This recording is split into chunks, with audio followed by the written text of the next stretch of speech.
Highlander, The Immortal Legacy of the MacLeods by Andries. Below.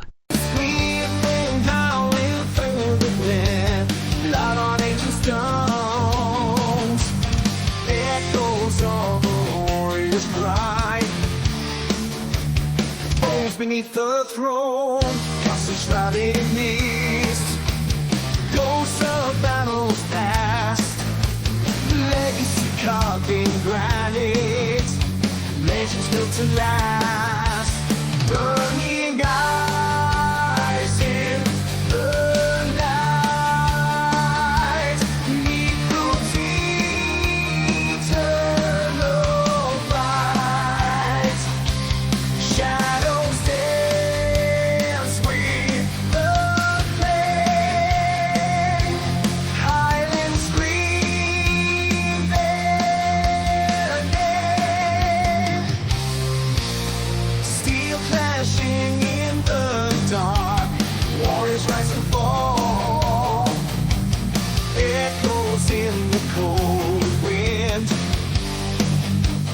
answering the call, ancestors whisper low, secrets lost in time. Prologue. The Legacy of the Source. My name is Amanda, an old friend of Duncan MacLeod. It is my duty to tell you the tale of his life and death, and that of his son Jacob, the new Highlander. The year is 2039. 25 years have passed since Duncan MacLeod's fateful encounter with the Source. In that dark future of 2014, during humanity's descent into chaos, Duncan had made the ultimate choice, choosing love over immortality. His victory against the Guardian granted him something no immortal had achieved before: true mortality and the ability to have a child. Their son, Jacob, was born a year later in 2015, a miracle child, the first natural-born offspring of a former immortal. For 24 years, they lived the life Duncan had only dreamed of, watching his son grow, age, and become a man, even as the world slowly rebuilt itself from the chaos of those dark times. They found peace in their secluded existence. But destiny had a cruel twist in store. The very thing that had made Jacob possible, Duncan's encounter with the Source, had left an unexpected legacy in his son's blood. Now in 2039, with Duncan at 70, his mortal years counted from after the Source, Jacob at 24, and the world still healing from its near collapse, their peaceful life is about to be shattered. Episode 1. Like father, like son. The flames danced in the fireplace as Duncan MacLeod sat alone in his study, his weathered hands tracing the ancient patterns on his katana. The knock at the door was expected. He had felt the presence of another immortal approaching. "Come in, old friend," Duncan called out, his voice carrying the weight of his 70 years. Methos entered, his face grave despite his youthful appearance. "Duncan, it's about Jacob." Duncan's heart seized. "What happened?" "There was an accident on Ridge Road. His car went off the embankment." Methos paused, a slight smile playing at his lips. "But like his father, he has a hard time staying dead." Duncan closed his eyes, memories flooding back. His own first death, the confusion, the fear. "Where is he?" "Outside, confused, scared, but alive." The door creaked open, and Jacob stepped in, his clothes still bearing the evidence of the crash. Duncan rose, embracing his son tightly. "Dad, what's happening to me?" Jacob's voice trembled. Duncan gestured to the chairs by the fire. "Sit down, son. There's something I need to tell you about your birth, about who you are, who I am." As they settled, Duncan began his tale. In 2014, I faced something called the Source. It was during humanity's darkest hour, when the world was falling into chaos. I made a choice that changed everything. I chose love over immortality. It made me mortal, but it also gave me something no immortal had ever had before: the ability to have a child. You were born in 2015, a miracle I never thought possible in my 400 years of life. 400 years? Jacob whispered. I was born in the Highlands of Scotland in 1592. I died my first death in 1622, defending my clan. Like you today, I rose again. Duncan leaned forward. But my situation is different now. The Source changed me. I'm mortal, stronger than most men my age, but mortal nonetheless. You, however, have inherited something unique. The power of immortality combined with the legacy of the Source. The car crash. I remember the impact, the darkness, and then... And then you came back. Duncan finished. But with this gift comes great responsibility and danger. There are others like us, some who would take your head to gain your power. I may be mortal now, but I can still teach you what you need to know to survive. Duncan stood, lifting his katana. We start training tonight. Every moment counts now, Jacob. You need to learn centuries of survival in as little time as possible. Jacob rose, his eyes reflecting the firelight with newfound determination. I'm ready, Dad. Mythos watched from the shadows, a knowing look in his ancient eyes. The legacy of the MacLeods would continue, but in a way none of them could have foreseen. As Duncan led his son out to begin his training, he caught Mythos's eye. They both knew that somewhere out there, others would have felt Jacob's awakening to immortality. The race to prepare him had begun. Mythos settled into a chair, his ancient eyes reflecting centuries of memories. So, Jacob, He said, breaking the contemplative silence. your father wasn't the only one with an interesting immortal origin. Duncan chuckled, a rare moment of levity crossing his features. Mythos was over 5,000 years old when we first met, the oldest living immortal. 5,000? Jacob's eyes widened. Mythos nodded. I've gone by many names. Death, Adam Pearson, but my original name was lost to time long ago. My first teacher was a warrior from a tribe you've never heard of, in a land that no longer exists on any map. And you, Dad? Jacob looked to Duncan. I was fortunate. Duncan began. My first mentor was Connery MacLeod, my kinsman from the same Highland clan. He found me after my first death, when my own clan had cast me out as a demon. Connor taught me everything: how to fight, how to survive, the rules of our kind. Rules? Jacob leaned forward. There's only one rule that truly matters. Mythos interjected. There can be only one. In the end, immortals must fight until only a single one remains. The winner takes the power of all those who came before, something called the Quickening.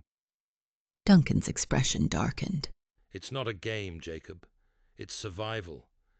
Each immortal we meet could be a friend or a potential enemy.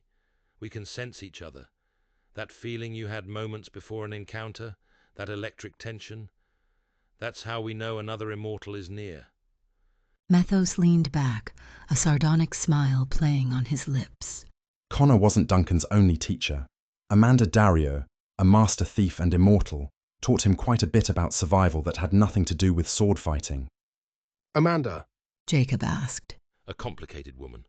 Duncan said, a fond memory flickering in his eyes. She taught me that survival isn't just about fighting. Sometimes it's about cunning, about knowing when to fight and when to walk away. Your training will be different.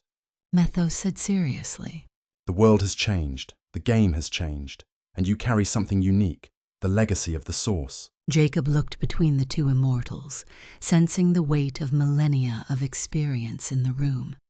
His journey was just beginning, but he was surrounded by more knowledge than most could imagine in a lifetime. The firelight cast long shadows across the study as Jacob leaned forward, curiosity burning in his eyes. Tell me about them. The others who taught you. Duncan smiled, memories dancing across his features. Each one shaped me into who I am today. Mythos stretched his legs toward the fire, an amused glint in his ancient eyes. Go on, MacLeod. Tell him about your illustrious education. Duncan shot Mythos a look before turning back to his son. Connor was my first, yes. Found me after my clan cast me out as a demon in 1622. He taught me the basics of our existence, helped me understand what I'd become. He paused, running a hand along his katana's scabbard. But there was also Graham Ashe, brilliant swordsman. Taught me advanced fencing in 1750. Would have taught me more if Haresh Clay hadn't taken his head. Jacob winced at the casual mention of beheading, but Duncan continued. Mei Ling Shen and Kim Sun introduced me to Eastern martial arts in 1780. Changed my entire perspective on fighting. Then there was Hideo Koto. Taught me the way of the samurai. That's where this came from. He gestured to his katana. Methos chuckled. Amanda. Duncan shook his head, but couldn't hide his smile. Not exactly a teacher in the traditional sense, but she taught me plenty about survival. Sometimes the best way to win a fight is to avoid it altogether. The thief, right? Jacob asked, remembering their earlier mention of her. Among other things. Duncan nodded. There was also Giovanni in Italy, 1635. Refined my swordsmanship considerably. Warren Cochrane taught me Highland techniques I'd missed in my early years. Jin Kei helped perfect my martial arts. You're forgetting one. Methos interrupted, sitting up straighter. Duncan's expression grew solemn. Juan Sanchez Villalobos Ramirez. Though I never met him myself, his teachings came down through Connor. He was perhaps the most influential of all, in his own way. Jacob looked between the two immortals. How many years of training are we talking about? Centuries. Duncan replied. Each teacher brought something unique. Graham Ashe's precision, Mei Ling's grace, Hideo's discipline, Amanda's cunning. They all became part of who I am. He leaned forward, catching his son's gaze. And now it's my turn to pass on everything they taught me. Methos raised an eyebrow. Along with a few tricks of your own, I'd imagine. The world's different now. Duncan acknowledged. What worked in the 1700s might not be enough today. But the fundamentals, the discipline, the awareness, the respect for what we are and what we can become, those never change. Jacob nodded slowly, beginning to understand the weight of the legacy before him. And now you'll be my teacher. The first of many, perhaps. Duncan said. Every immortal you meet has the potential to teach you something, whether they mean to or not. He shared a knowing look with Methos. Some lessons are harder than others. The ancient immortal raised his glass in agreement. To teachers, He said softly. the ones we remember and the ones we'd rather forget. To teachers. Duncan echoed, his voice carrying the weight of centuries of learned wisdom. Jacob watched them both, suddenly aware that his education was about to begin, in earnest. Standing up, Duncan moved to the weapons cabinet mounted on the wall. But before we begin your training, there's something else you need to understand about our kind, about the game, and about why we fight. His hand rested on the cabinet's handle as he turned to face his son. Are you ready to learn the full truth of what it means to be immortal? Duncan opened the cabinet, revealing a carefully arranged collection of bladed weapons, each one gleaming in the firelight. Jacob stood, drawn forward by their deadly beauty. Every sword has a story.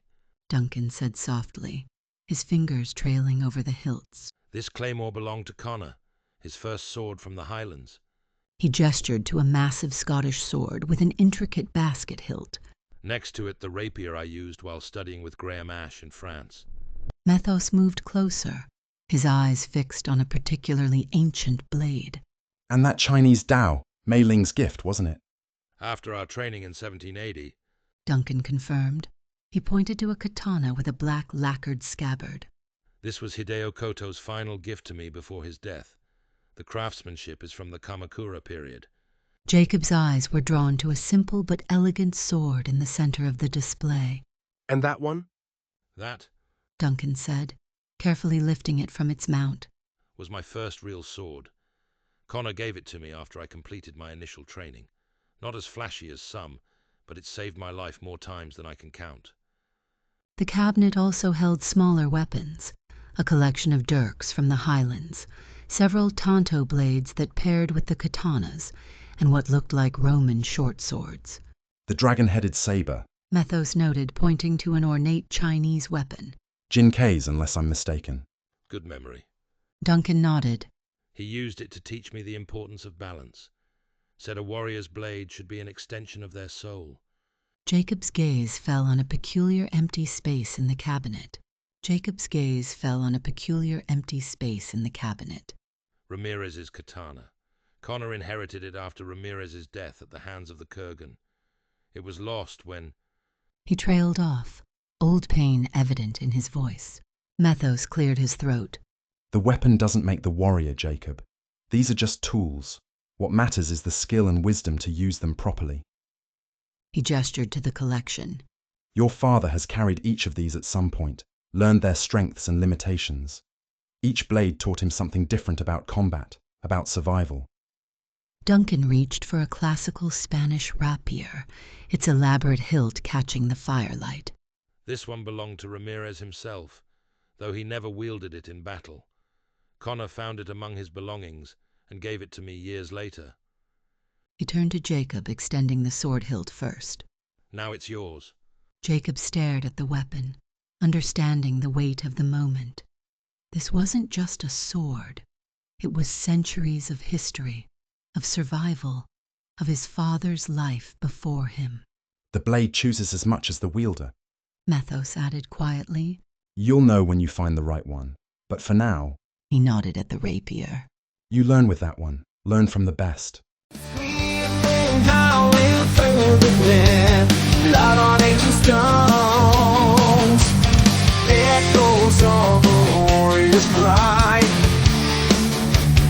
Bones beneath the throne, castles shrouded in mist, ghosts of battles past, legacy carved in granite, legends built to last, burning eyes in the night, needles eternal fight, shadows dance with the flame, Highland scream their name, steel clashing in the dark, warriors rise and fall, echoes in the cold wind,